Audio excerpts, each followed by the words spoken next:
Hi friends, welcome to tiny food world. ಇವತ್ತು ನಾನು ಬೆಂಡೆಕಾಯಿ ಪೆಪ್ಪರ್ ಫ್ರೈ ಮಾಡ್ತಾ ಇದ್ದೀನಿ. ಅದಕ್ಕೆ ಒಂದು ಪ್ಯಾನಲ್ಲಿ ಸಣ್ಣದಾಗಿ ಹೆಚ್ಕೊಂಡಿರುವಂಥ ಬೆಂಡೆಕಾಯಿಗೆ ಸ್ವಲ್ಪ ಎಣ್ಣೆ ಹಾಕಿಬಿಟ್ಟು ಅದರ ಅಂಟೆಲ್ಲ ಹೋಗೋವರೆಗೂ ಚೆನ್ನಾಗಿ ಹುರ್ಕೋಬೇಕು. ಈಗ ಇನ್ನೊಂದು ಪ್ಯಾನಲ್ಲಿ ಸ್ವಲ್ಪ ಎಣ್ಣೆ ಹಾಕಿ ಅದಕ್ಕೆ ಸಾಸಿವೆ, ಸ್ವಲ್ಪ ಕರಿಬೇವು ಮತ್ತು ಈರುಳ್ಳಿನ ಹಾಕಿ ಚೆನ್ನಾಗಿ ಫ್ರೈ ಮಾಡ್ಕೋತಾ ಇದ್ದೀನಿ. ಈರುಳ್ಳಿ ಫ್ರೈ ಆದಮೇಲೆ ಅದಕ್ಕೆ ನಾನು ಟೊಮೊಟೊನ ಹಾಕಿ ಫ್ರೈ ಮಾಡ್ಕೋತಾ ಇದ್ದೀನಿ. ಹಾಗೆ ಅದಕ್ಕೆ ಸ್ವಲ್ಪ ಹಸಿಮೆಣಸಿನ್ಕಾಯಿ ಕೂಡ ಹಾಕಿ ಫ್ರೈ ಮಾಡ್ಕೋತಾ ಇದ್ದೀನಿ. ನೋಡಿ, ಈ ರೀತಿಯಾಗಿ ಅದನ್ನು ಚೆನ್ನಾಗಿ ಫ್ರೈ ಮಾಡಿಕೊಂಡು ಅದಕ್ಕೆ 2 ಟೇಬಲ್ ಸ್ಪೂನ್ ಉಪ್ಪು, 1/4 ಟೇಬಲ್ ಸ್ಪೂನ್ ಅರಿಶಿನ ಹಾಕಿ ಮಿಕ್ಸ್ ಮಾಡ್ಕೋತಾ ಇದ್ದೀನಿ. ಈ ರೀತಿಯಾಗಿ ಚೆನ್ನಾಗಿ ಫ್ರೈ ಮಾಡಿಕೊಂಡು ಅದಕ್ಕೆ ಫ್ರೈ ಮಾಡಿ ಇಟ್ಕೊಂಡಿರುವಂಥ ಬೆಂಡೆಕಾಯಿನ ಹಾಕ್ಬಿಟ್ಟು ಮಿಕ್ಸ್ ಮಾಡ್ಕೋತಾ ಇದ್ದೀನಿ. ಹಾಗೆ ಅದಕ್ಕೆ ಸ್ವಲ್ಪ ನೀರು ಹಾಕಿಬಿಟ್ಟು ಮಿಕ್ಸ್ ಮಾಡ್ಕೋತಾ ಇದ್ದೀನಿ.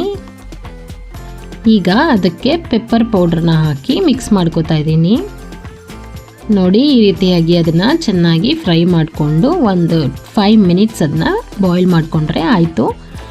ಬೆಂಡೆಕಾಯಿ ಪೆಪ್ಪರ್ ಫ್ರೈ ರೆಡಿ ಆಗಿದೆ. ಅಷ್ಟೇ ಫ್ರೆಂಡ್ಸ್, ಇದು ತುಂಬಾ ಸಿಂಪಲ್ ಆ್ಯಂಡ್ ಟೇಸ್ಟಿ ಆಗಿರುವಂಥ ಬೆಂಡೆಕಾಯಿ ಪೆಪ್ಪರ್ ಫ್ರೈ. ತುಂಬ ಚೆನ್ನಾಗಿ ಬಂದಿದೆ ಟೇಸ್ಟು. ಚಪಾತಿ ಜೊತೆ, ರೊಟ್ಟಿ ಜೊತೆ ಎಲ್ಲ ತುಂಬ ಚೆನ್ನಾಗಿರುತ್ತೆ. ಅನ್ನದ ಜೊತೆ ಕೂಡ ತುಂಬ ಚೆನ್ನಾಗಿರುತ್ತೆ. ನೀವು ಕೂಡ ನಿಮ್ಮ ಮನೆಯಲ್ಲಿ ಈ ರೀತಿಯಾಗಿ ಟ್ರೈ ಮಾಡಿ. ಖಂಡಿತವಾಗ್ಲೂ ನಿಮ್ಮೆಲ್ರಿಗೂ ಈ ರೆಸಿಪಿ ತುಂಬ ಇಷ್ಟ ಆಗುತ್ತೆ.